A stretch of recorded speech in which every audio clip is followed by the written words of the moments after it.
Hello. Hey, Oh, your background is so fun, Jay. this is just a small portion of it. It's a whole bunch of posters. Oh, it's real? I thought it was Yeah, like one of those no, it's like a real. green screen situation. It's real. It's real. Just It's real. It's real. and it's also nice that your hat coordinates with it. Thank you. Thank you. Oh, you're I welcome. just threw some shit on. I was like, let me throw. I'm always trying to match my hats with my shirts or whatever, but I was like, all right, throw a purple one on there because I got on my.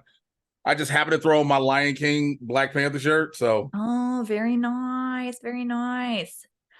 Let me have a sip of water before we get started. how are you? Oh, I'm doing great. I don't know if you saw my Instagram story, but the dog that I'm watching on our nice little walk this Oh morning. yeah, you had to pick the dog up and take the dog. Oh, it was my arms, my legs, my whole body. Cause it was like I had to like he laid down and I had to like deep squat to pick him up. And he probably weighs like 45 pounds, 50 pounds, like around there, and then just carry him Oh and carry him. no! And then after like probably the first like 200 or 300 feet, I got tired and I had to like put him down. And I was kind of like, hey buddy, just a little bit Don't you further wanna? home. Don't you Just want to want to cooperate just a little bit? And then he laid back down, and then I had to pick him up and do it again. And then we got close to the house, and they started to walk, and then he just went over to the grass and took a shit, and then like laid back down. And I was like, no, no, no, no, no, no. So then I was like, oh God, I don't want to get poop on my jacket. What if he has poop on him? And so, so then I picked him up again and carried him the whole way home. And didn't get any poop on me, but I put my clothes in the wash anyways, just in case. I know that's right. Look, you're gonna be on the safe side. Look, Yeah, I I was was like, out there, like I was out there picking it, and I was like, look, I was like, I don't know how long I'm gonna stay out here because I got to go do laundry before I go to San Diego. And so yes. everybody started checking out early. I was like, cool, we all get it because in the valley, so the valley pickets they stopped the valley ones this week at noon because of the heat. Oh, So everything else in like at Netflix, Paramount, Sony, all of them going till 2.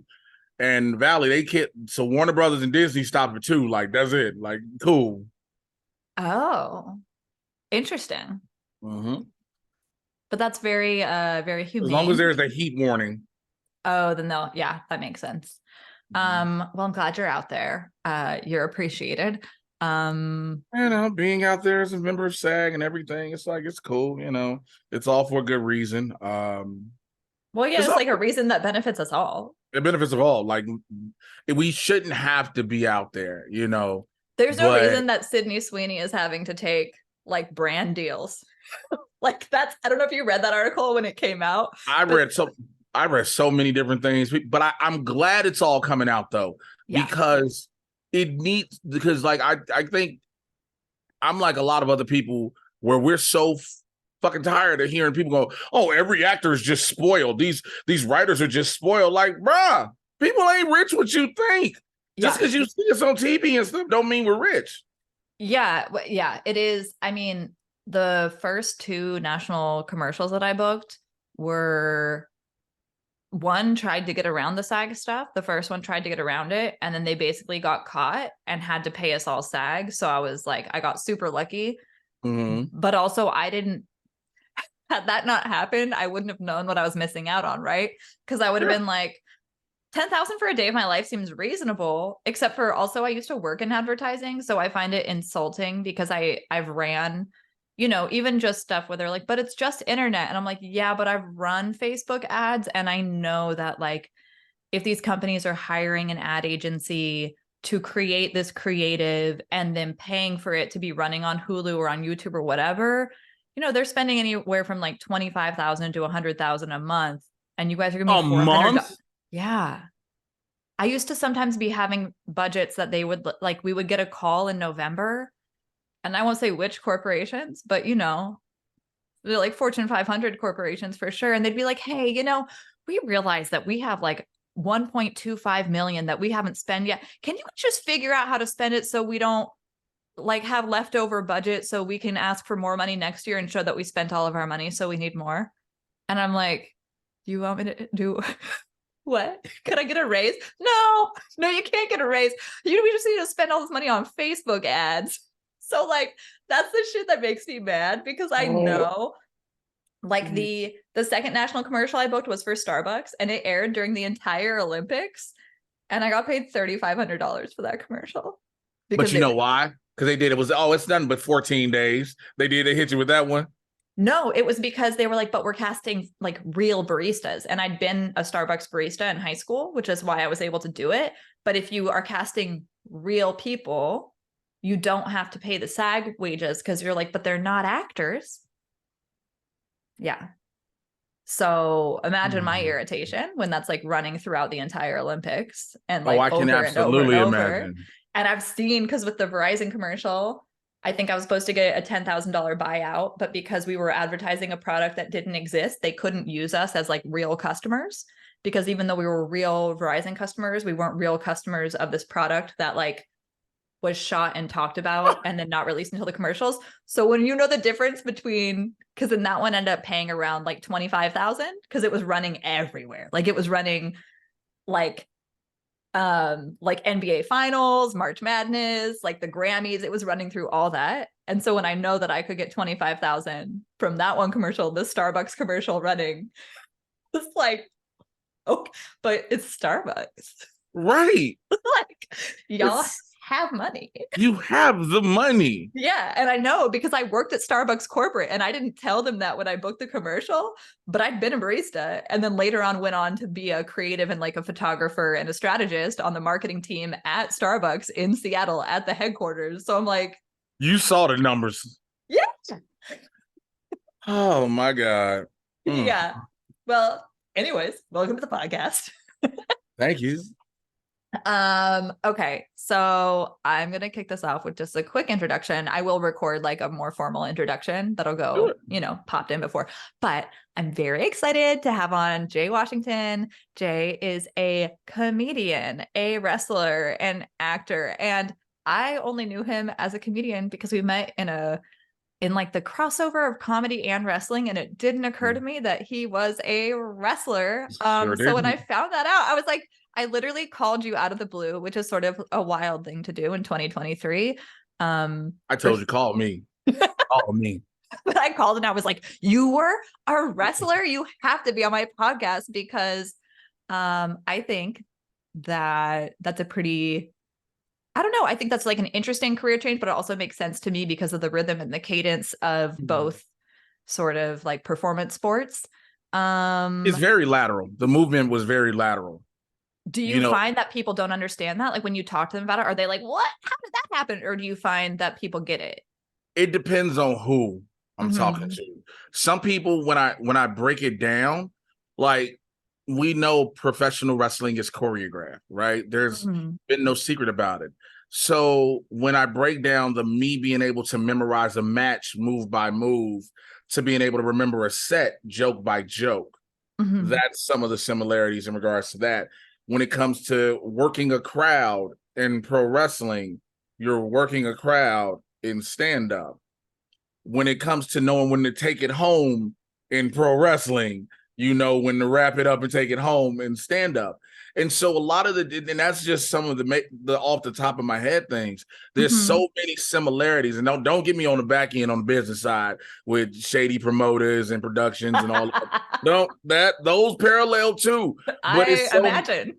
Yeah, so those businesses, they parallel each other. So when I talk to certain people, they get it when I'm able to break it down that way. Because the only difference sometimes, and I have to use that term loosely sometimes, is the physicality. Because you putting in work. I'm a high energy comedian on stage. So I'm moving around. I'm not jumping on the floor, but I'm giving energy out. So just as much as I'm giving energy in a ring. So yeah, I might need a day of rest after a wrestling match, but I might need about 20 minutes by myself to catch my breath after some stand-up, So there's so many similarities. Yeah. And so in fact, I usually end with like listener questions, but our dear friend Annie Cruz, who you met her, right? Annie. Hey, Annie. Yeah, she was just on the podcast a few episodes ago. And I called her before this and I was like, do you remember Jay? And she was like, yeah. I was like, did you know he was a wrestler? Because she used to host a wrestling podcast with Chris. And she didn't know either. So she, so she said she has 3 questions, but I'm gonna do them one by one so that we're not answering them all at once. Why quit wrestling? So about 9 years in, I was trying to make a name for myself in Chicago. So as a bigger dude, I started taking more risk and doing more stuff. And so I would start taking more shots to the head for the pop, just taking things and doing stupid stuff. Fast forward, I started working for a chiropractic company back in Chicago. We got free chiro services. And the first thing before you get anything chiro with this company was they give you x-rays. And so I will never forget. I got my x-rays and it was a sister who was the chiropractor. Never forget, because my x-rays came up and she was like, come in for a minute. Come in. I was like, huh? She was like, look at this. I was like, what am I looking at? I was like, my neck looks good. She's like, your neck is supposed to bend like a backward C. Yours is almost going straight up and down. She said, I don't know what you're doing, but whatever it is, you may need to stop or your vertebrae will mess around and fuse. So I didn't tell him that I was a pro wrestler, right? Why? I was like, all right, but luckily I hadn't got so bad to the point where I needed surgery. She was like, you're almost at that cusp where you would, but there's certain physical therapy traits you can do to get the curve back and the bend. And it actually helped because it had me understand why my neck was hurting so much. Because I was either doing stupid stuff or wrestling, where I'm always like this on my computer. I was on my computer a lot at work because your phone wasn't a big thing at the time. So I was like, all right. But at the same time, when that happened, I started hitting open mics. And so I had hit this crossroad where I was like, damn, my neck is starting to get messed up. And at the time, my son was like 4 or 5, like that, or 5 or 6, something like that. And I was like, I want to be able to play with my son. Yeah. And so I was like, all right, I'm gonna have to see what happens. And then stand-up started slowly also offering more opportunities. And pro wrestling, I slowly started pulling back. Yeah. I started pulling back from it. Now, I didn't tell a lot of my buddies at first why I was pulling back. I didn't tell them it was the neck situation. They thought it was just me doing stand-up. But luckily, like I said, now my neck is good, and then just stand-up started to happen more, and I just started being blessed with opportunities quicker in stand-up, and it was allowing me to travel, and yeah, wrestling was allowing me to travel, but I was making more traveling off stand-up than I was wrestling, so I was like, oh, I can get paid for my jokes and not be in pain. Guess which one I'm going to lean towards? That seems very reasonable to me. Because also with wrestling, I can only assume there's like, it's not just like in terms of prep and stuff, right? You are like choreographing. There's that preparation. You're picking out flashy outfits, I assume. No? So let me tell you something. I wear all my t-shirts cut like this just because I got thick ass shoulders. But my t-shirts, I would always wear a t-shirt and shorts in the ring. I just always felt comfortable that way. Yeah. So I would have a pair of personalized shorts made and a t-shirt, and I'd wear my wrestling boots and knee pads and all that. But I didn't have like flashy tights and all that, because I just was like, I used to wear just a plain singlet, but I was like, I don't feel like being out here with my full dick print out. Like that was legit how I felt. I was like, I'm blessed, but I don't need everybody just staring at. Like, I didn't want it. It's so weird to say. I was like, I don't want you just staring at my dick while I'm in the ring. So it seems I don't think that is a weird to say, because that's like, it's your own personal information. Like, that's like it's very violating. Like, so it was weird. And so it was just, I started with the shirt. Unless you're the game. The game doesn't give a fuck. He'll just. Yeah. So the game don't give a shit. But it was just, for me, I became more comfortable with who I am, because it was like me now. I like the character of the in-ring persona character was one thing, but I was able to be more comfortable with a shirt and shorts and move around and do different things.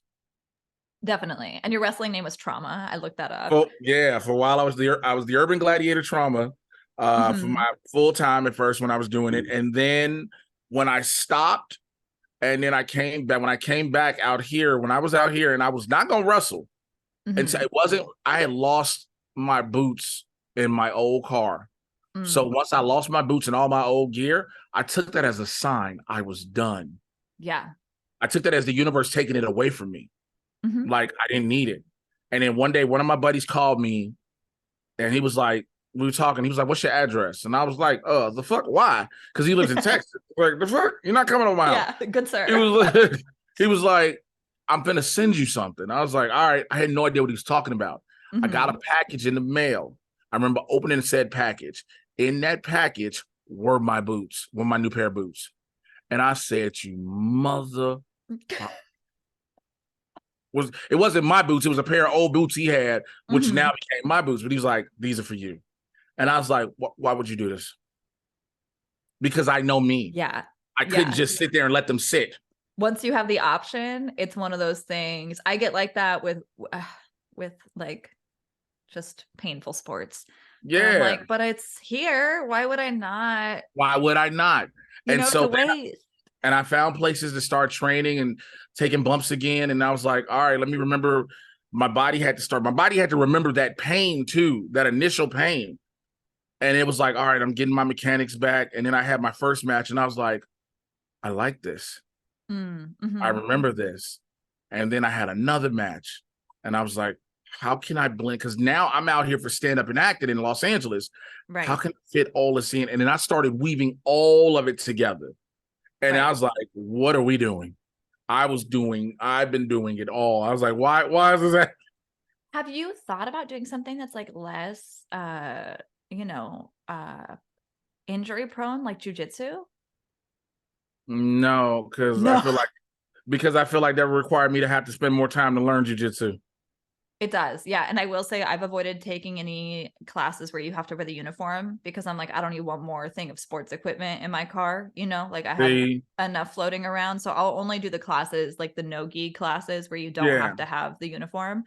But I have found it just because I also, you know, I'm like, I'm not that smart. I can't risk concussions. Um, Look, I've had so many concussions and that's like so horrible. this is I've had so many mild concussions. Hmm. I've had it to the point where like my memory sometimes is screwed. I'll admit. Yeah. So sometimes when I meet people and I'll probably remember if I don't.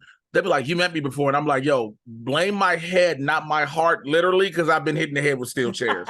And if they don't know that I was a pro wrestler, they're like, "What the fuck you mean you've been hit?" I was like, "It's a long story." Yeah, you're like, it And wasn't then when my I, parents. It was yeah, it wasn't like my family was cracking me, and so it's just like, don't get me wrong, like now.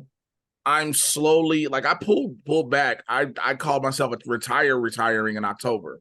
And I hmm. just did a show a couple of weeks ago, but it was a charity show. And it Hmm. was only because like the charity I've done it before and they asked. And I don't see myself unless something major comes up, like a Yeah. major opportunity. I don't see myself putting these boots back on a regular basis. Yeah. It's too much. And also, okay, so um I have one more. Well, okay. Because I Ask also ask them all. Go ask them because all. my brain, I'm like, but how does one become a professional wrestler? Like, where So does that easy. even happen? They're so back in the day, it used to be almost like joining a fraternity where it Hmm. was very secretive. Like a You would Fight have Club to situation? you would not like Fight Club. You would have to find somebody like a bodybuilder in a gym who was already there, and Hmm. they'd have to trust you, and they teach you. They tell you where to go and they teach you. Now wrestling schools are all around. Pro wrestling schools where they train you are openly Oh. visible. You can just Google pro wrestling school, and you can find so many now. The thing is looking for those that are credible. And I Mm. say that because a lot of people, just like it's like with any career, any facet, people can say they're acting coaches, ain't never done shit. Yeah. I know some people teach stand-up comedy classes. I'm like, how? You ain't funny. Like, They're what like, do but you the teach? math. Here's the Math math ain't for you. mathing. The math ain't. How are you teaching somebody to develop 5 minutes and you don't have three? What Isn't are it sad? we doing? And so it's a matter of finding people who can teach you because yes, there's so much of a spectacle, but the athleticism and also the safety. It's more, that's the biggest thing in pro wrestling more than anything else that a lot of people don't consider. And it's safety from whether it's 2 or 4 participants in the ring, and Mhm. even a third or fifth being the referee. You're making anything you're doing these crazy moves, you want to make sure both you and your opponent is safe. So if you're just not trained and trying to get in the ring and be like, you want to just do this, if you don't know the proper mechanics, you can kill somebody.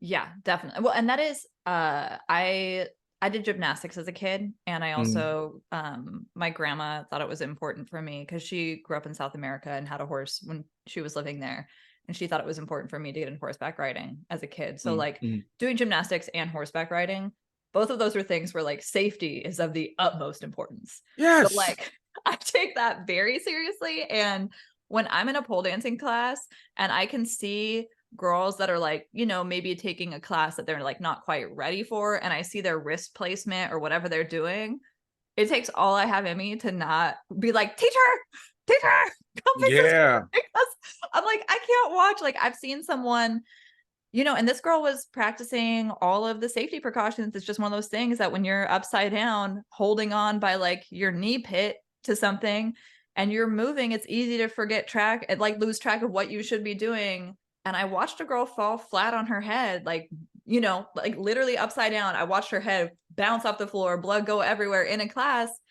And it was on a day where I was like, you know what? I don't think I'm going to try this trick because I don't feel like my body is like in tune with stuff today. So I'm just going to play it safe. And I'm so glad because she did exactly what I worried I was going to do, which is just go to Yeah. switch and not have that like, you know, pit grip before you let the knee grip go. And I was like, oh, God. It's like that with wrestling. Like some people will be like I remember having certain matches and it'd be like smaller guys and they're Mm, like, they'll try to call or do something. And I'll be like, no. mm, They'll be like, but I know what I'm doing. No, yeah. because in my mind, it doesn't look right you trying this with me. B, I'm not comfortable enough and I don't know, I'm not Yeah. comfortable enough to try this. So if this goes wrong on any level, we can be hurt, shit like that. And I'm always, even like I said, even when I was doing shows recently to Mm-hmm. this charity show and going back to October, whatever, I was always like, yo, let me tell, I would tell a lot of the guys that's in the back. I said, do not take this the wrong way when I tell you this. I love this. I love this business. This business is the reason that I'm able to do the other businesses. However, I don't need this anymore.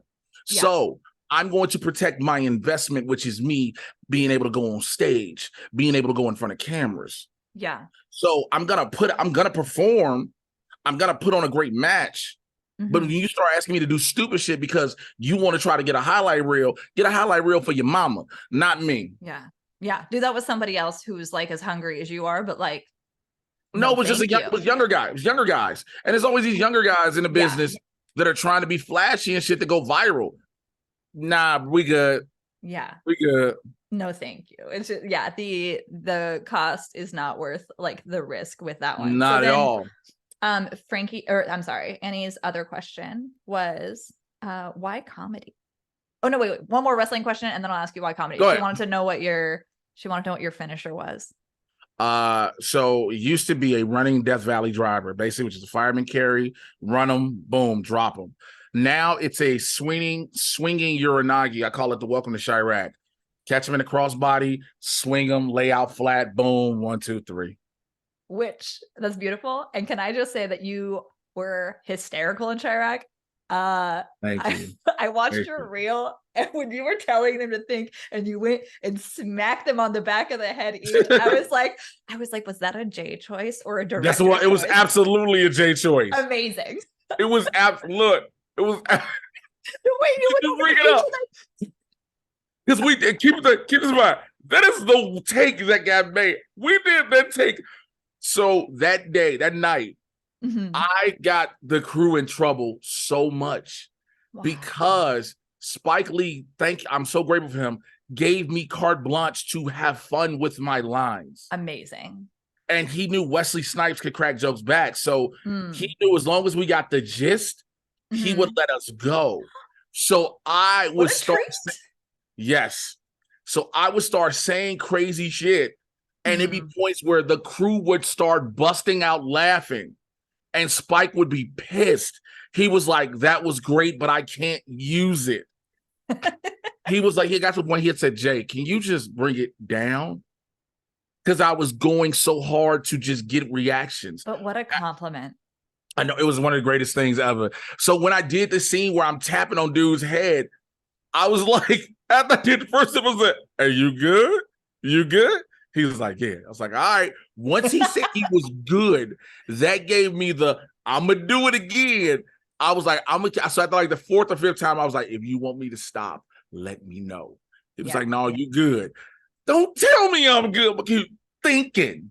All they want to do is just thinking. When I saw that clip, I was like, this seems like it was a him choice. There's no way that That was this a me was like choice. written into the script. Yeah, that was a like me choice. it's beautiful. That made me very happy for you. Thank So, you. when did you start acting? Like, have you taken acting classes? Like, what's that journey been like? Because you've been on American Gigolo, like you've been like having, like those are both big shows. I never took acting classes. Never. Amazing. I did when I was a kid, and I used to be in all the grammar school plays. And I never did like drama in high school, so I never did that. But in grammar school, I was doing all the plays, and I was typically the lead in a lot of things. And it was just because I have a personality naturally that is, that projects. And so I would do this thing when I would be in a play, I would learn the whole play. I learned every word.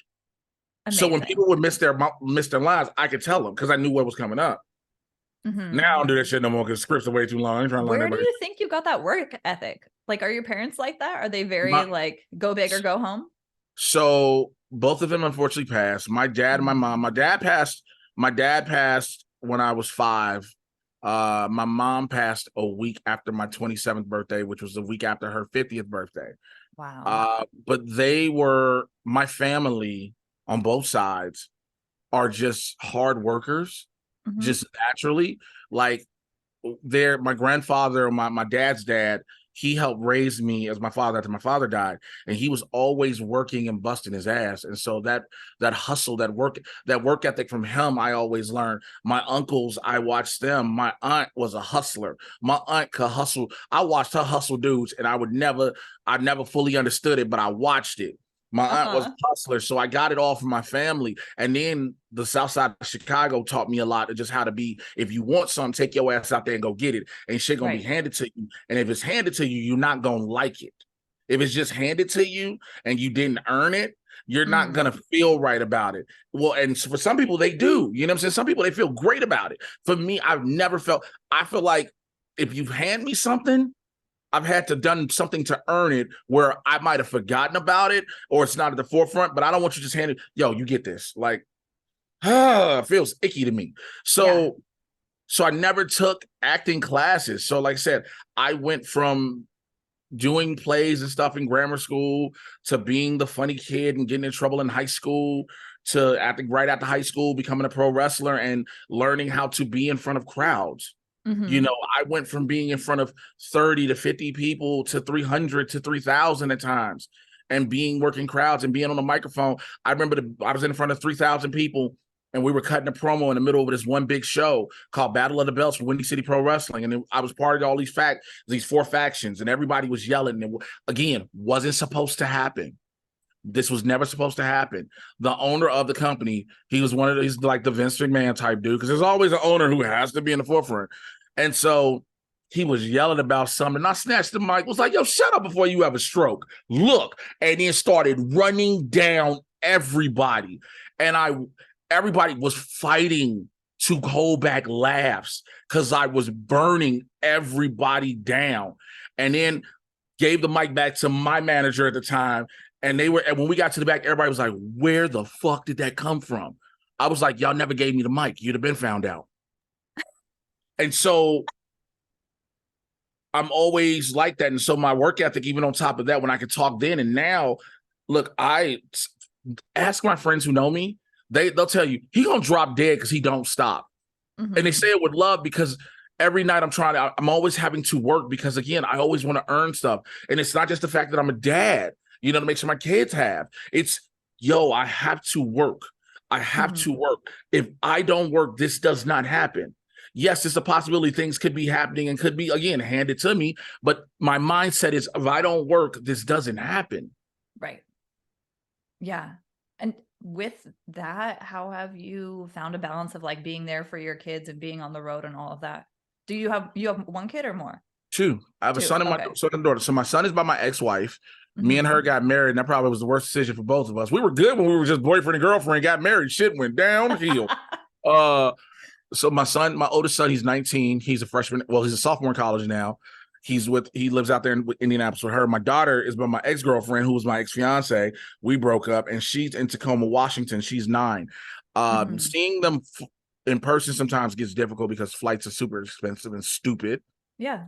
And I will manipulate my schedule for them always, because they're important. My son has a better understanding of what dad does because he's older. He gets it. Yeah. My daughter, she kind of gets it, but she doesn't get. My daughter's thing is, my dad's on YouTube and he cusses a lot, and she don't like that. That's literally what she told me. She said, I can't watch you on YouTube, Dad. You cuss." I said, "Baby, Oh. you're right." I said, "Baby, you're right."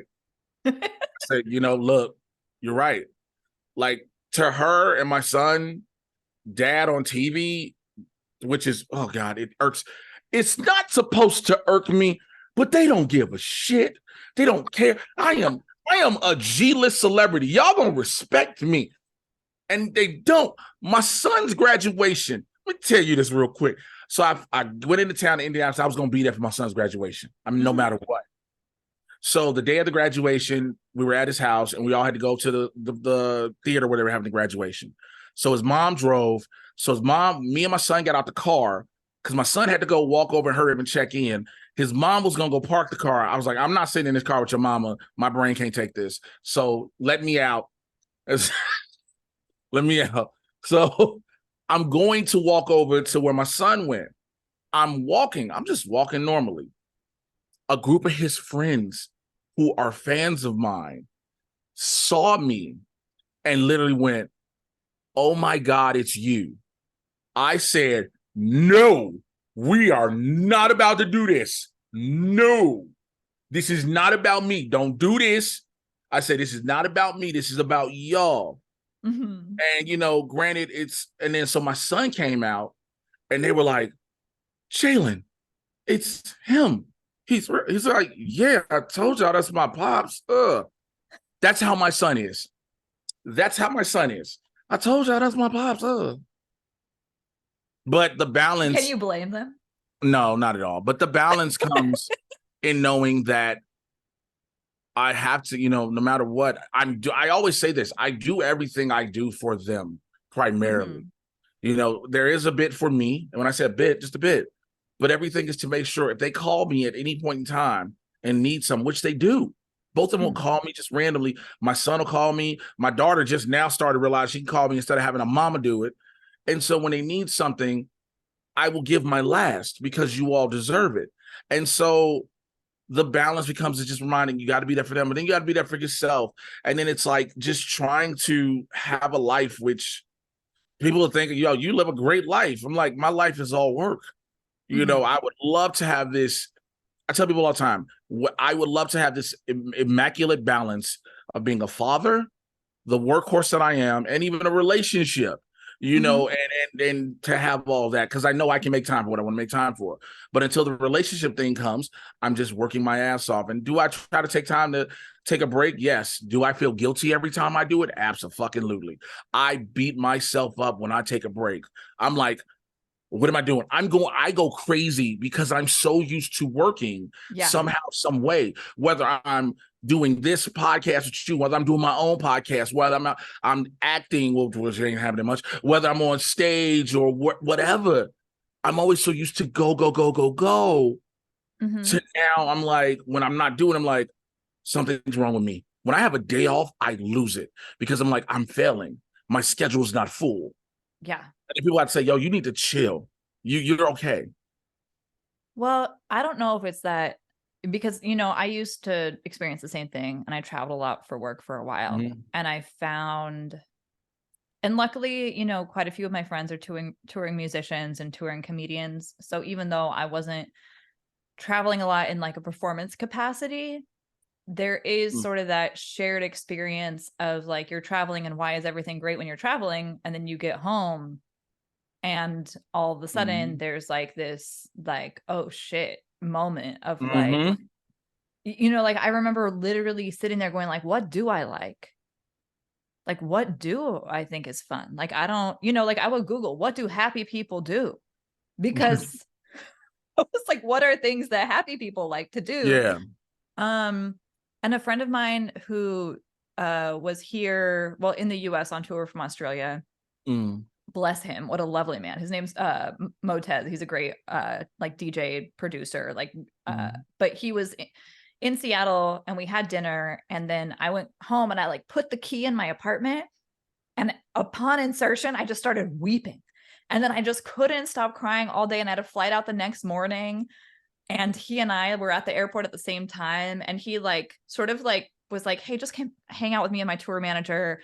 So I went and we had just like a really good conversation, and he basically helped me realize that like that when you're used to that, and for you in a performance capacity, whether it's comedy or you're on set acting, then when you do have that gap, it's also like a huge drop in serotonin from that like I'm on to like, and so I've had to go like oh like, you know, I'm gonna like now in my head in the same way that like, you know, if you're doing something like camping, which I don't do, um but if I were, I've Yeah, realized for camping. You can get me out in the woods. We good. And not, there's a reason there's cities.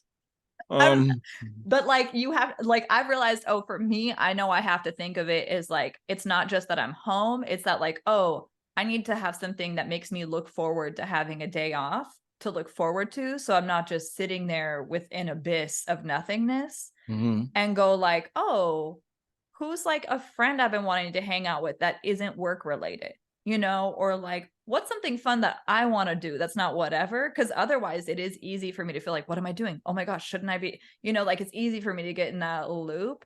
And I think it's you know, it's obviously just not healthy for our nervous systems to be in that constant like ah. I think that's the true thing because I think for me, when you just said one thing, my brain just was like, I don't think you have that. I don't think I have any friends out here that are Mhm. non-work related. Everyone I've Yeah, met and everyone I've interacted with that I've become either cool with, associated with, friends with, whatever level we go, has all been work related. And it's because everywhere the odds of, again, this is Los Angeles. yeah, So the odds of meeting people who aren't work related would take to be out of in a whole different environment that I'm not used to. And it's like I would have to go into a whole other part of LA just to be going, not for any reason. You know what I'm saying? Not like yeah, I go somewhere for somebody's birthday party or get together something, but it's all somebody in stand up. Now, yes, I might meet people through their different things, but it's always somehow work connected. yeah, I just realized that. But I will say, I have hung out at times where I have to force myself not to think about work with yeah, work related people because some people have learned how to do that, but I don't right, think they're as obsessed with work as I am, which I get it. I've said the word obsessed, but it's hard. Like when I was in Vegas a couple weeks ago, and that was my first ever mini vacation, and that mm. went horrible because I ended up having a Mm. manic breakdown, a manic mental breakdown, and a whole bunch of shit because I was just like, I'm not used to this. Yeah, it's a the idea of vacationing to me is like my own personal nightmare.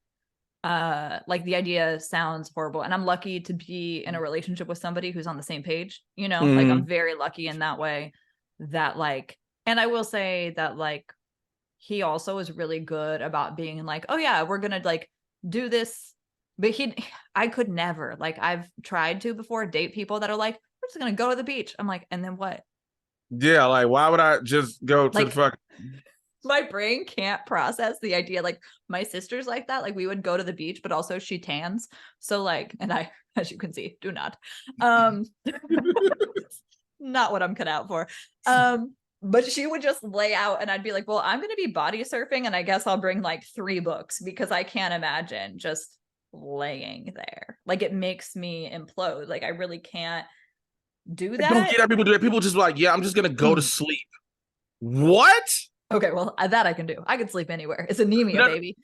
well, I can. I think I can. No, no, I can. It's just if I go to sleep, it means I'm taking a nap for a second before I'm gonna go do a bunch of shit.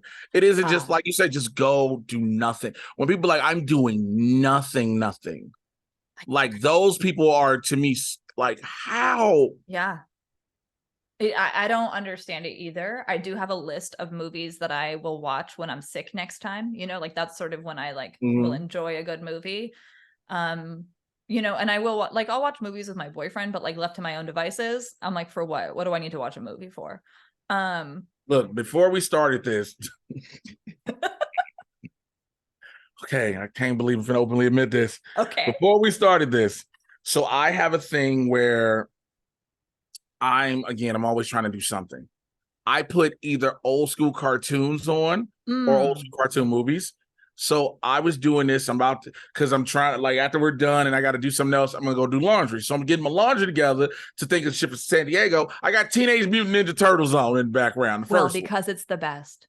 The very first one, yes, it is it's a very dark movie, but also the original cartoon. The original comic book is dark, but that's a whole nother story. And so I just, I'm always doing. Always got to be something now. Yeah. No, Can't just do nothing. no, me either. I struggle with it. It's something that I've kind of been like, oh, you know what? Having some room for your brain to like percolate on things is good, but I really do struggle with nothingness as like a thing. And I will say also in your position, well, also this is why we're striking, is because you probably wouldn't have to be working so hard if the shows and such that you've been on were being paid like network shows and not like They streams. pulled American Gigolo started on Showtime. It was a Showtime, was not a Showtime streaming show, was not a Paramount Plus show. It was a regular cable show. Yeah. After that, of course, it went to Paramount Plus. Do Hmm. you know you can't find American Gigolo nowhere now? I know because I tried today because I This is had this is the watched part of the it problem. and They're it pulling disappeared. shows. They're Yeah. they're trying to justify by pulling shows off. Yeah. It's wild. It's That's fucking crazy. it's also just so, as my friend Cerise said the other day, she called it, she saw what who was it that did the Universal did the tree thing, that tree cutting. Yes. She called it cartoon villainry, and I was like, that's exactly what it is. Yes, it's Um cartoon villainy. But yeah. what was that next question too? Oh, well, the next well, okay. Um well, we'll get back to Annie's question now. She said, why comedy? Oh yeah. I've always have been blessed with the gift to make people laugh. And that's just whether it be a regular conversation, not even trying to. It's just who I am naturally. I was never thinking about being a stand-up. Mm, Honestly, never. In 2009, this is when like Facebook had like started to open up with people. I would just make funny statuses just to make mm, shit, just to whatever. Wasn't like a fully formed joke that was structured perfectly, blah, blah, blah, blah. Just me talking. And I remember I met there was a girl who was like, hey, have you ever thought about doing stand-up? I was like, not really, not sure how I would get into it. Why? She was like, because I think you'd be good at it. She's like, let's have a meeting. Because she had a production company at the time. She's like, let's have a meeting. And so we talked, and she was like, yeah, I can get you to go to this one spot. It's a showcase, but you can do like your first 5 minutes there. I was like, 5 minutes? That's it? I got to write 5 minutes worth of jokes? That's easy. I can fucking do that. And mm-hmm, so I did it. And my first time I ever did stand-up, I killed. Because I was like, I know how to be funny. I know how to tell funny I know how to talk. I killed. And I mm-hmm, think that was the worst thing that could have happened to me. mm. It was You the and a worst thing bunch that of could have other happened. comedians. Yeah, tell everybody. Everybody's like, why would your first time killing be the worst thing? Because I got cocky too quick. Yeah. It sets you Because up for like a false sort of sense woo, of your own abilities and how the false sense world of, works. yeah. Because then I went back the next week and wrote a whole nother 5 minutes, and I bombed terribly. Mm, And I proceeded to bomb for a while. So I started chasing that high with that. But comedy has always afforded me the outlet of making people forget about their shit. mm-hmm, I've always been this person, even as a kid, where I've always just wanted to make people happy. I've always wanted people to be able to reach out, lean on me. I've always felt that let me take your pain away type person. Mhm. Let me help alleviate that stress. I've always been that. My best friends since we were kids, whenever they would go through stuff, they would just call me. And I tell them call me. I've always been that person. And so stand up has allowed me these opportunities because I've had people who've come to me after shows. I remember I will never forget. There was a woman who came to me after a show at the Laugh Factory Chicago and told me my son just died a week ago, and I did not want to come out my house. But I swear to God, you made me change everything, and I'm so glad I did. And all I could do was hug her Yeah. because her son died. It was on my birth. Her son died on my birthday, so it was like it was after my birthday, Yeah. and she just like, thank you. And I've Oh, had that gave people who me said I've had the chills. work. Yeah, I've had people tell me they've had the worst days. They've been dealing with so much drama, so much stress, even in that day, but in that day leading up to the show. Mhm. And to just, again, am I the greatest comedian in the world? Absolutely not. Do I have a claim to be? I absolutely won't. But I am blessed with an ability that has helped people forget about their problems. And that's even when I go through a lot of stuff. I deal with a lot, especially I'm very open with my struggles with mental health, et cetera, et cetera. And so, I have to forego myself to go on stage to deliver this material and just make people laugh and forget. And Mhm. comedy has been this. I've been a voice for so many people to be able to just smile again, and that's why comedy is one of my greatest things to be able to do. Next to being a dad, even though I can't make my kids laugh for shit, but that's a whole nother story. Motherfuckers. I'm sorry, I get mad, but no, but it's like comedy is just why it's just something it's always been in me because I've always wanted to make people smile and laugh, and I've never had to try really hard to do so. That's beautiful. And you mentioned that sort of like working through like foregoing, like you were saying, like working through your own mental health issues when Mm. when you're going up on stage, right? What is that? Like everyone has their own process of dealing with nerves or putting aside their day before they, get in front of the camera or go on stage. Can you talk a little bit about like what your process is to like get in the zone in that, Mm. gap in between backstage and on stage? I have to remember that yes, it's me going on stage, but it's also somebody else. And Mm. that somebody else has to show up. Hmm. There's a Jay Washington's personal life and his professional life. His professional life is on that stage. So the mindset is you're here because A, you have a talent, B, you have a job, C, you have a responsibility. And so it is always in my mindset of these people have to laugh. If there's 20 people in the room, as long as two laugh, I'm good. One or two laugh, I'm good. Yeah. Everybody in the world's not gonna like me. So for me, it's always just I need to make people laugh. Now, I do this thing, I psych myself out. There's this mental thing I do every time. A lot of comics know me now to do this. Right before I go up, I always say to myself, or I say it out loud, I was like, let me go up here and bomb real quick. They'd be like, what? I was like, I'm gonna go up here and bomb real quick. So they're like, you're not finna.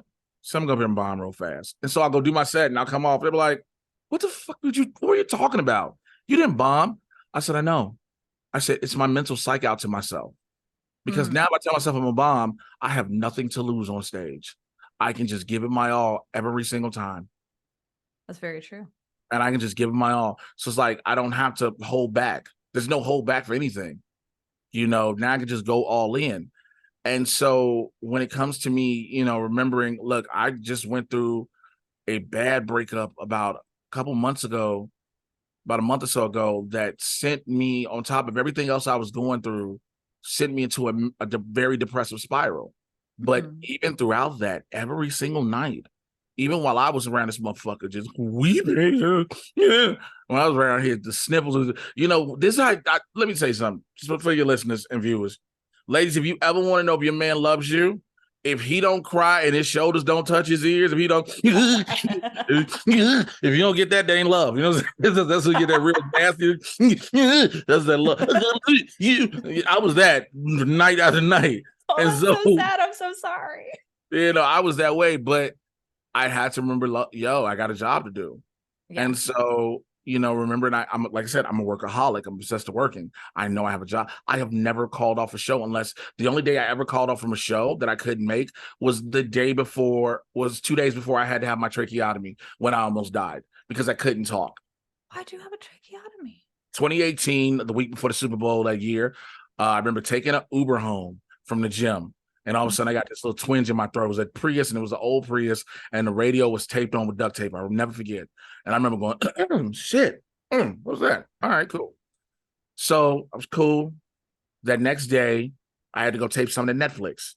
I didn't feel good. My voice was scratchy. I was like, fuck it, I'm just gonna drink coffee and tea all day. And I pushed through.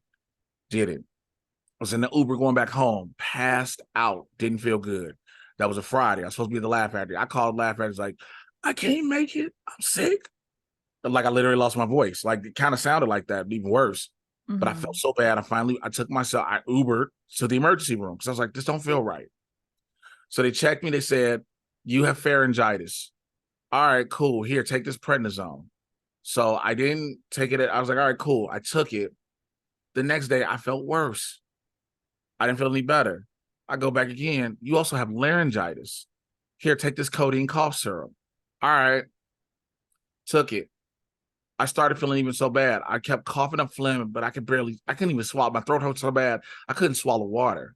And I remember reading a thing that said a natural remedy, if your throat hurts bad, take a teaspoon of honey. I didn't know how bad things were going at that time for me.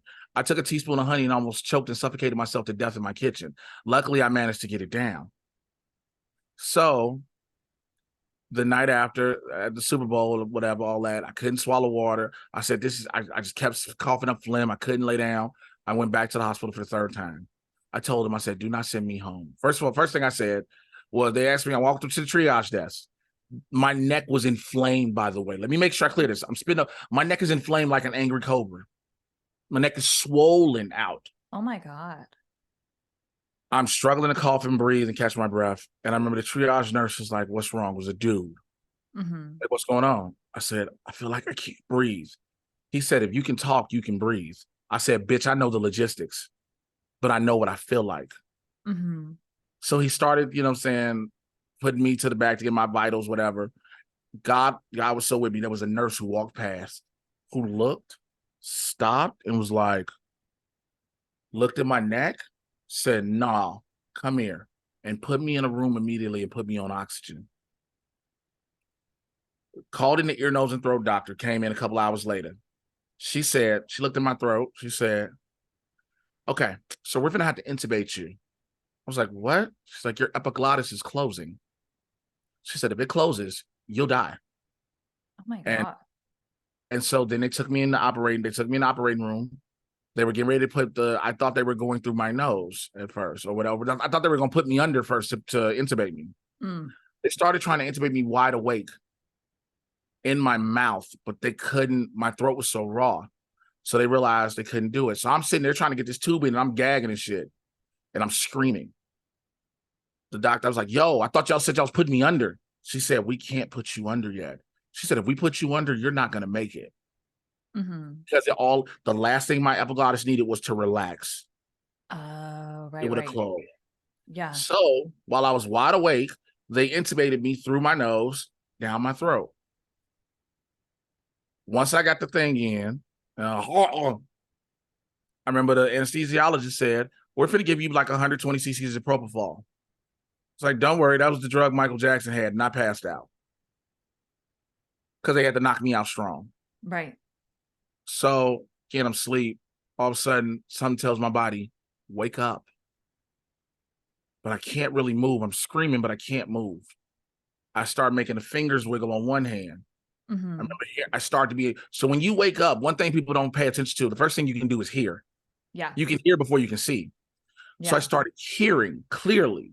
I remember hearing his fingers are moving. A doctor said, that's just nerves. It naturally happens. So, but I'm starting to get control of my body. I make a fist on my other hand. They was like, he's waking up.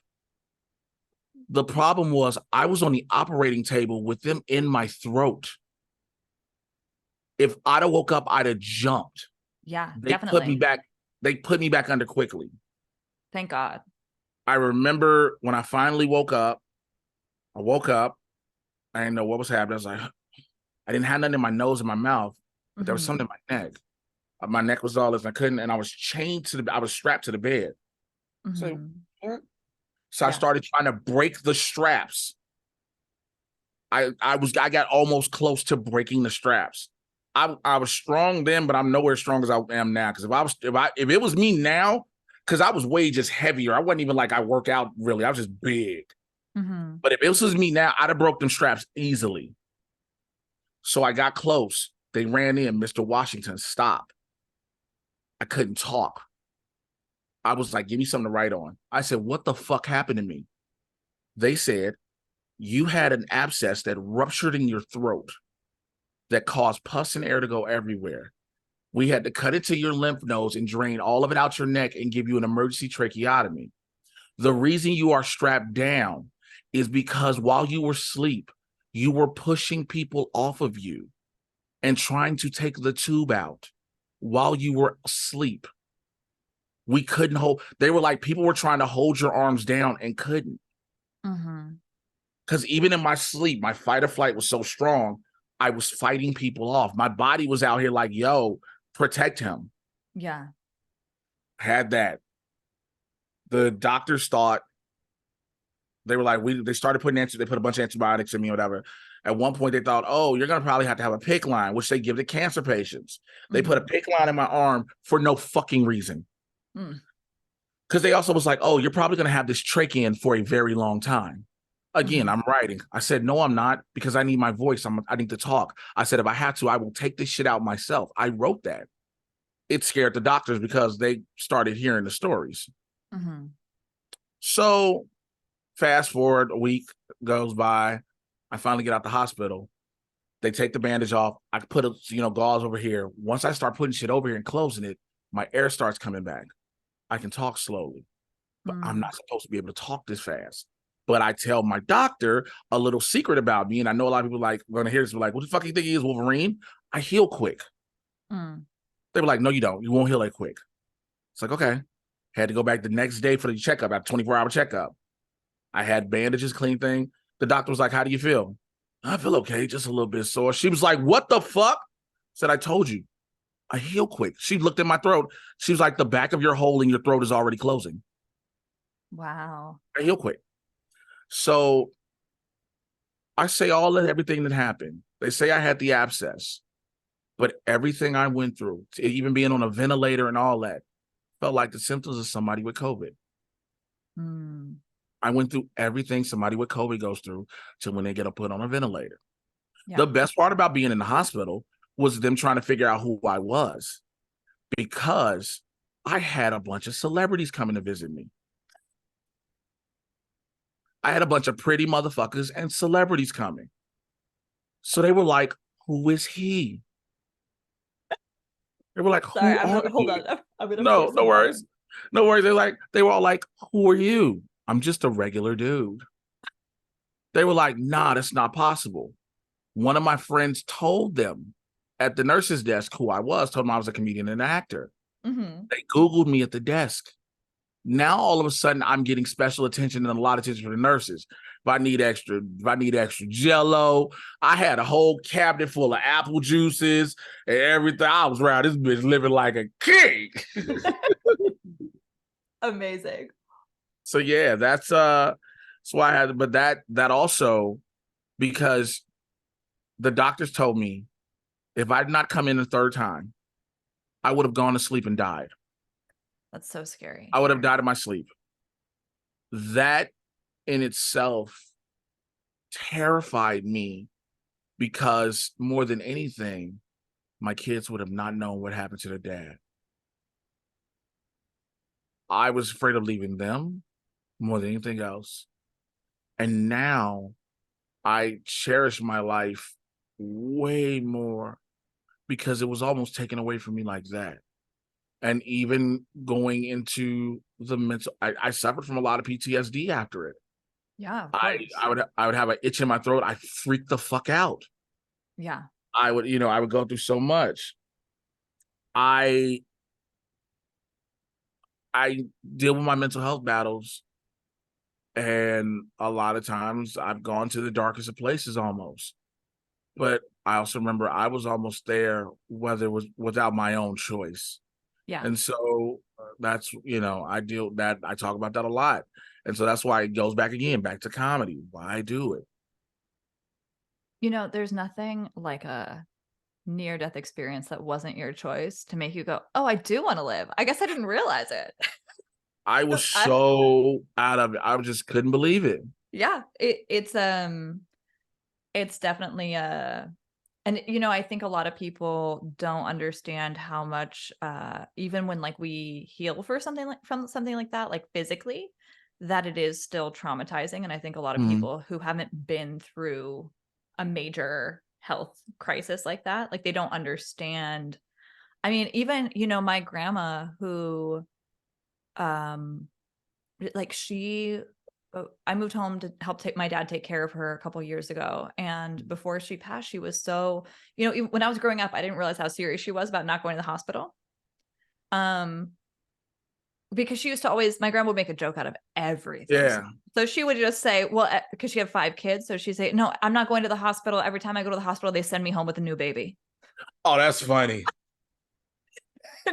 And so in her 70s, she'd be like, and I'm too old for that. I'm not going there. They're just going to send me home with another baby. I'm not going.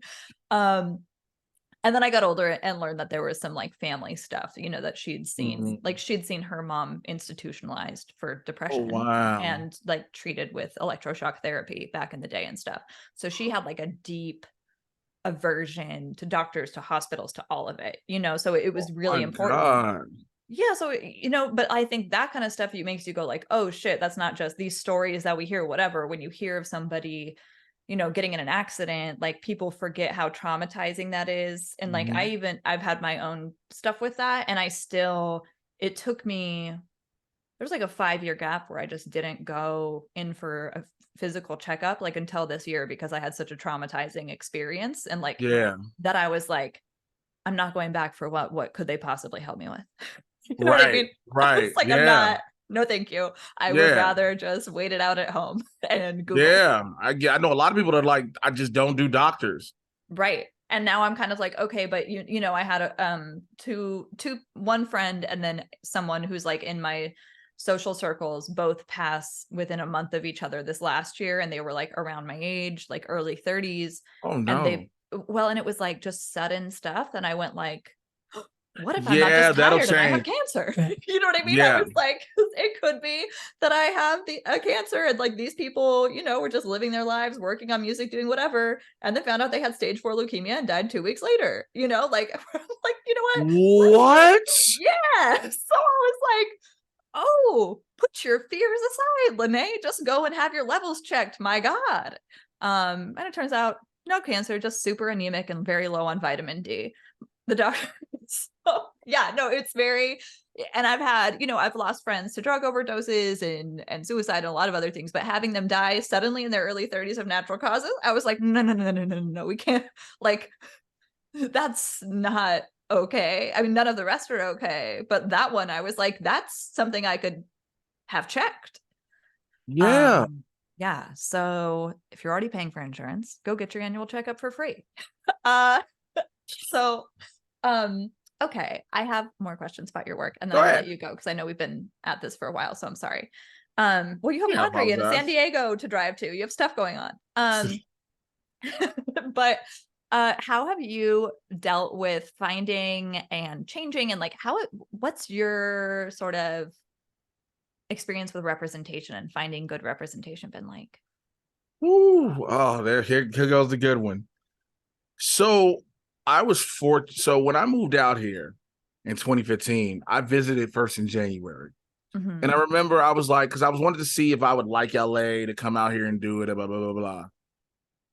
I remember there was an agent that followed me on Twitter at the time. She used to work Mm-hmm. for this company called Elevate Talent. So I Mm. reached out to her and she was like, are you LA based? I was like, no. She was like, well, I can't do anything until you're LA based. Let me know when you move out here. Cool. So I had my agent in Chicago. When I moved out here, my agent in Chicago recommended me to a dude who was an agent. I moved out here December 2015, getting ready to go into the New Year in pilot season. I Mm. was in Chirac. I'm one of the main characters in the movie. I said, yo, take some of this little moment. Because again, the movie started being talked about.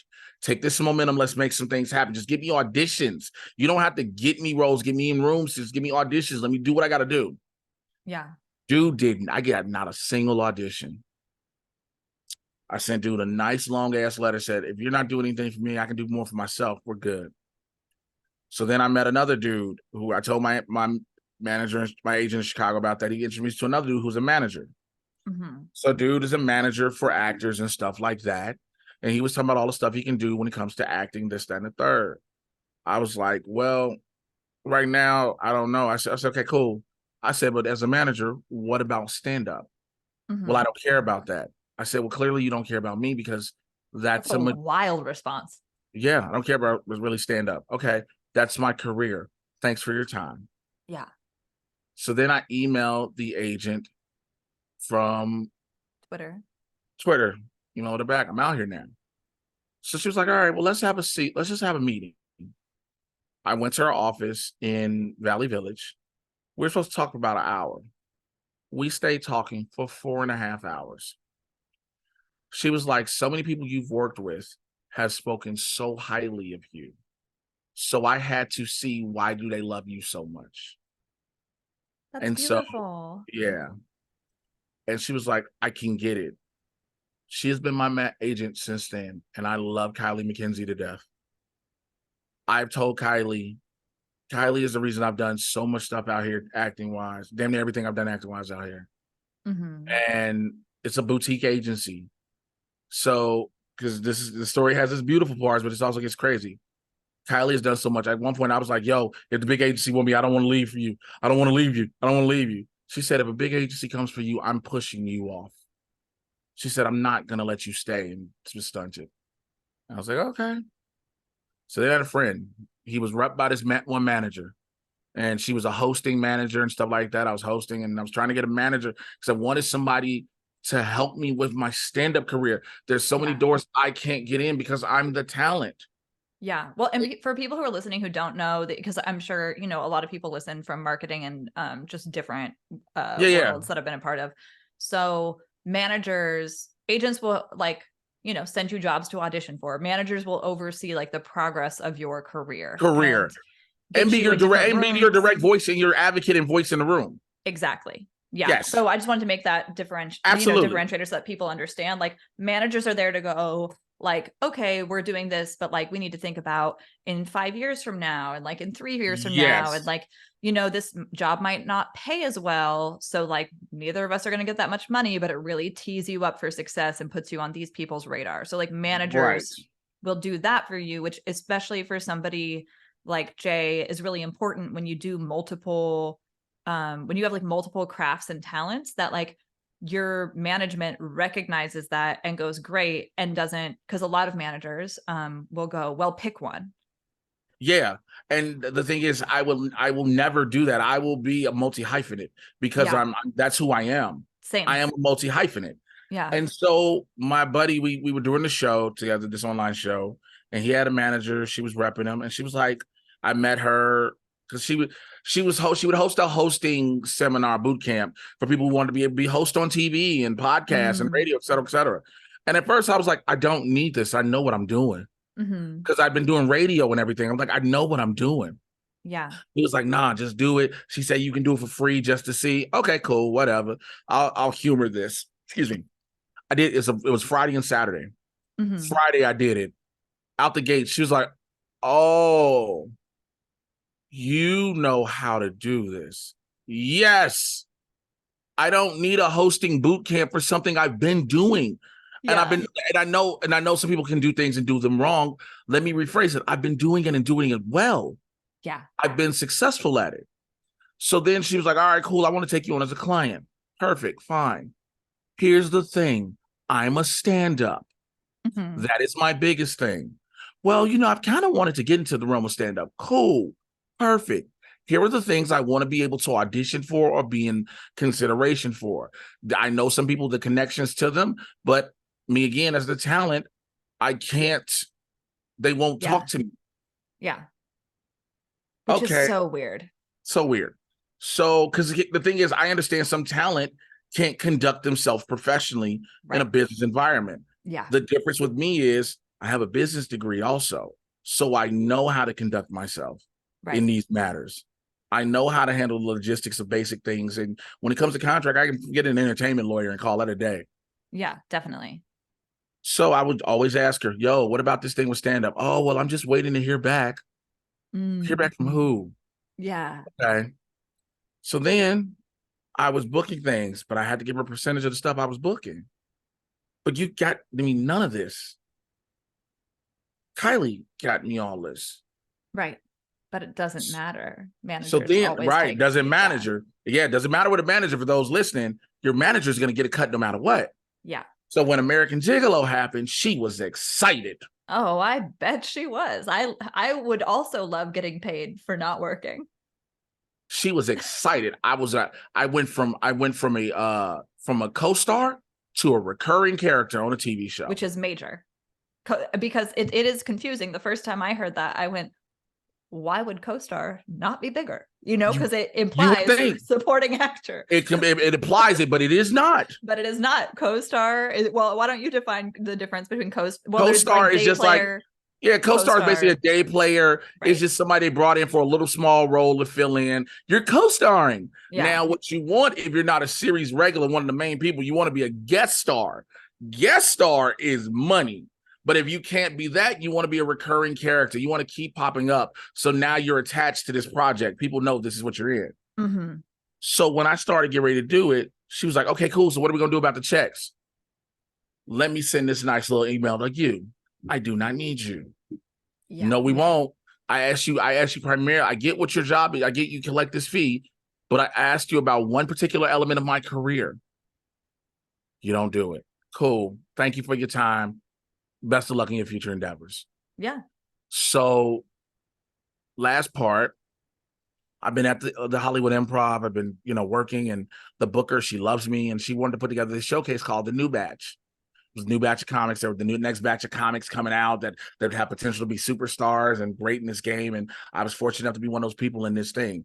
Now, when she booked the show, she told us there were going to be a bunch of industry reps there. Mm-hmm. I've done so many shows where I've been told there were going to be industry people there where no one is there. So now my mindset is always, ain't nobody here. Fuck it. Yeah. So the Improv in Hollywood has two rooms, the main room and the lab, the smaller room. The New Batch show was in the lab. But here's the thing. I was hosting in the main room at the same time. Mm-hmm. So when I had to go up first out of 9 comics on a New Batch show. So I go up, hit it real quick, get to my labs, do what I got to do. Boom. I start hosting the show in the main room. Now I'm running back and forth between comics to support the show, chill and everything. Both the shows happen to end at the same time, thankfully.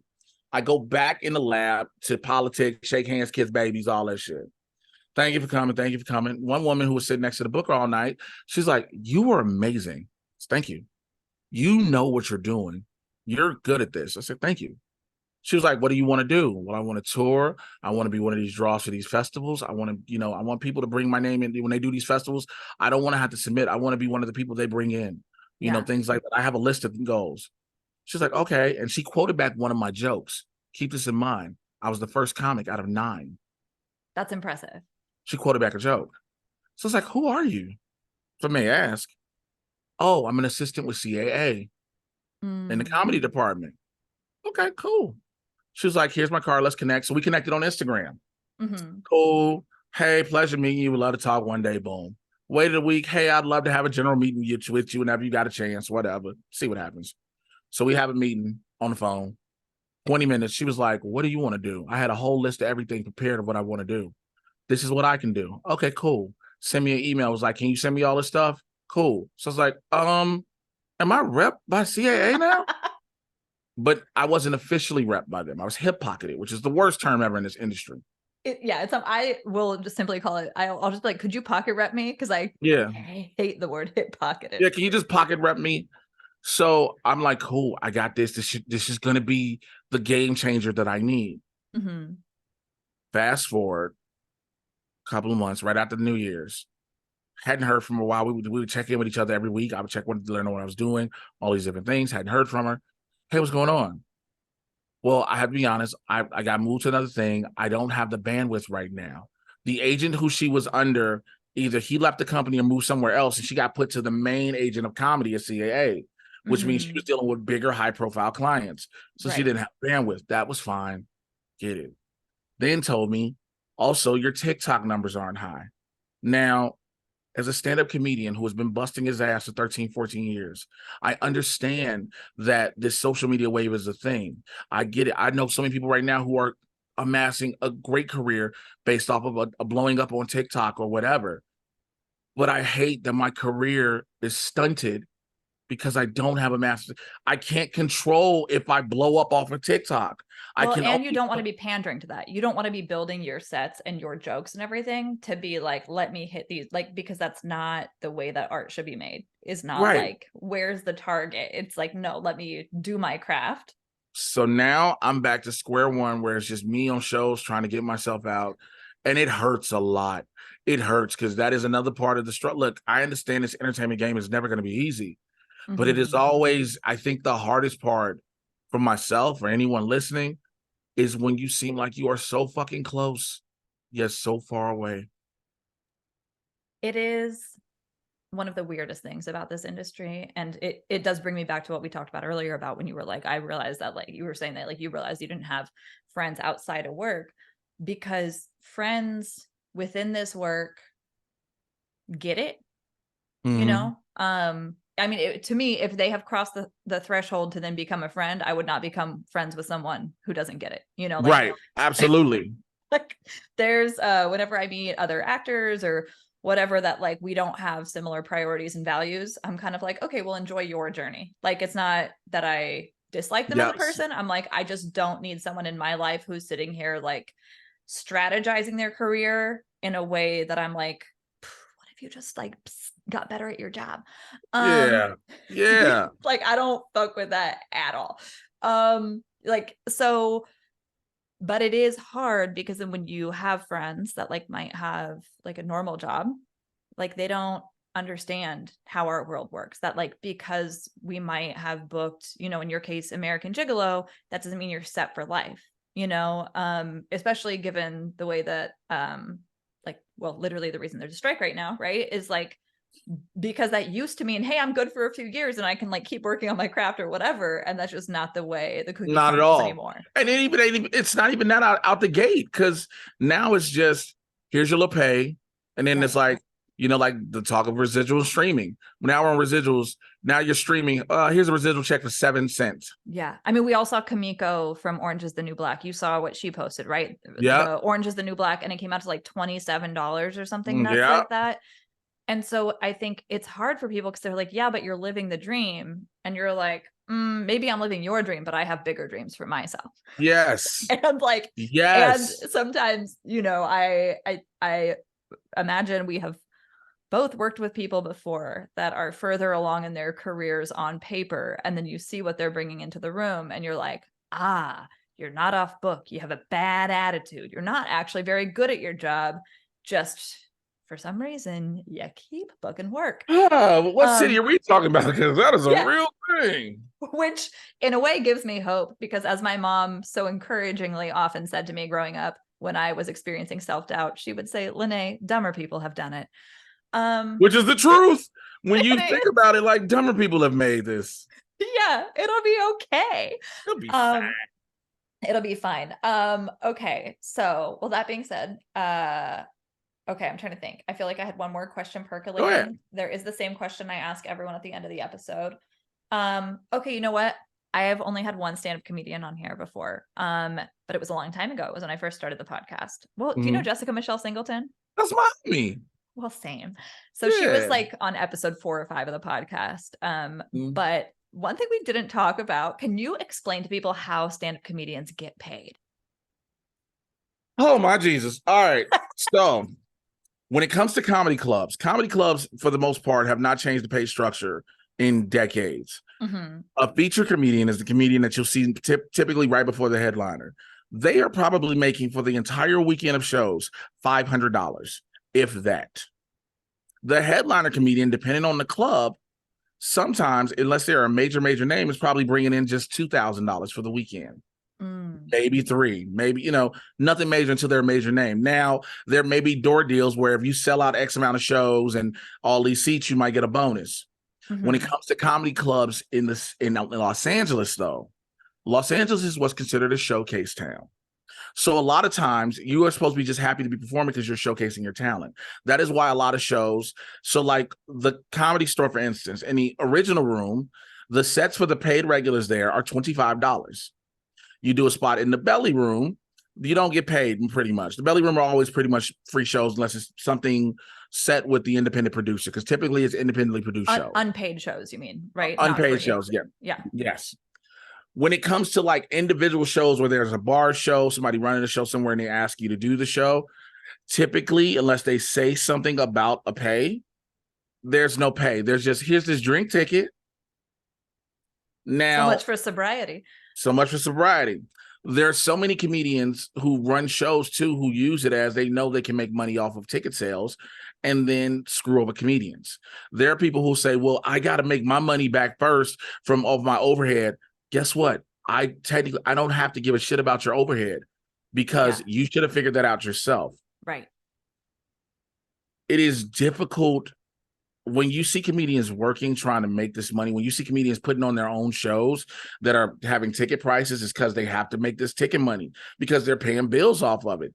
It is also, until you get to be a bigger name in stand-up, you are supplementing stand-up income with other things, which is why people are multi-hyphenates.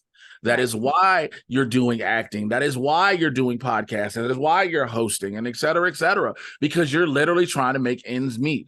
Now, there are a lot of comedians out here who are fortunate enough to not have any other responsibilities but themselves. But there are some, even though they may not have children or have a lot of responsibilities that you do not see or know. They may be taking care of family members and close family members back home. They may be sending money to family members who may need it, or close friends, or whatever the case may be.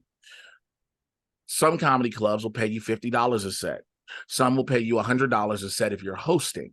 Again, everybody doesn't want to host, but you're also going to if you're hosting, you really run the risk of just only being able to do that one spot in the night because you're going to be there for almost 2.5 hours. So if you see comedians bouncing around doing different spots, especially in Los Angeles and New York, because they're trying to do as many spots as they can to both A, get better on stage, and B, make as much as they can, because you got to keep trying to work and make a living wage. The pay in comedy has not increased, even though the ticket prices have increased immensely. I was just at a club where the average ticket price for general admission is $25 a ticket. That is general admission. This club holds about 350 people. That is just the admission, not counting VIP, not counting drinks. So clubs, they'll always say that they cannot pay people, similar to the way studios said, but they actually can. It's very true. And thank you for that breakdown. And I asked that because I hadn't really ever gone to see comedy until Jessica and I became friends. And then I would go to her shows and I didn't really understand how it worked. And I went with her to Edinburgh Fringe and I was like, this is wild. Y'all are doing so much. And then I have since now through different what is the word for it? Groups of friends. And Jessica and whatever else made friends with a bunch of comedians. And I think people don't understand the hustle that comedians are having to do to make money. And so thank you for breaking that down. And the last question I ask everybody is, what is something you would want to hear a future episode about of this podcast? Also, do you know the theme of my podcast? Behind the scenes? Yes. Okay. So it could be a job. It could be how something's made. It could be a specific person, any of these things. Set life, not filming. Like PAs? PAs, yes, all that, because everybody thinks it's easy for people. Don't talk about the grips, the gaffers, the best boys, the key grips, the lighters. Yeah. The behind the scenes, the real behind the scenes. I agree. You know what? My one of my dads he was a caterer for a long time and he's a Teamster. So I grew up hearing all the stories, because when you have those kinds of jobs that are literal behind the scenes, whether it's catering or crafty or grip, you do all kinds of movies. Whereas actors and directors stick to their genre, Dick Wolf is just doing Dick Wolf Productions. That's all that man is doing. But for catering, it's 1 week, my dad, the first movie he was on was Dogma, that Alanis Morissette movie back in the day. Dogma is one of my favorite movies. Well, I will not lie. That's beautiful. That makes me very happy. I've actually never seen it because we weren't allowed to watch it because It raised a lot of eyebrows because of its source material, what it's about. yes. And I Alan grew up in a Rickman as the very, Metatron is you hilarious. know what? Now that I know Alan Rickman's in it, maybe I will watch it. He is the Metatron, the voice of God. That's amazing. I did not realize that. But yeah, so like it was like he worked on that and then like The Wood and High School High and you know, like just a lot of different movies and TV shows. And then he worked on Hannibal and he was in Jacksonville for like 8 months, 1 year working on Hannibal. And so I think people don't realize. So when I hear other actors, like I have very little sympathy for actors, my fellow actors, and I'm sorry. But when I hear other actors go like, oh my gosh, I had to be here at 8 a.m. I'm like, do you understand that my dad was getting up at 2 o'clock in the morning, every morning, driving from Canyon Country to like Van Nuys to get the catering truck, and then driving to wherever this godforsaken set was, whether like it was in Long Beach or Pasadena Yeah. or wherever, setting up, feeding all of the other like crew members before actors have shown up. Like I think actors look at their call sheet and just look at themselves and don't bother to go like, oh, there's a whole other meal served before I even arrive. Like people have been here for 5 to 8 hours. I'm always this person. I've always been thankful and grateful to every member of staff. Yes. And I say that as whenever you're on a project and you got a trailer, your principal, they're always going to assign a PA to you. Right. To make sure your PA gets any and everything you need. And I'm always, as best as I can, be like, yo, just show me where to go. Yeah, I always, exactly. because I know you got a bunch of other stuff to do. Yes. And I do not need you running, doing small shit for me. And I'm not dumb. Like neither of us are dumb. We both have the savvy to send an email, read a call sheet, pay attention to what's being shot. And I wish more people had life administration skills like this and like basic understanding that they're not the center of the world. But then again, if they had that understanding, they may not have become actors. Um, thank you so much for being on, Jay. Where should people find you on the Instagram and TikTok and Twitter? Do you have all three? I'm the same thing on all three. I make it uniform across the board for every single social media app. I am Mr. J Washington, MRJAY. You should know how to spell Washington. I'm everywhere. Beautiful. Well, thank you so much. Enjoy doing laundry and have a great drive to San Diego. Thank you.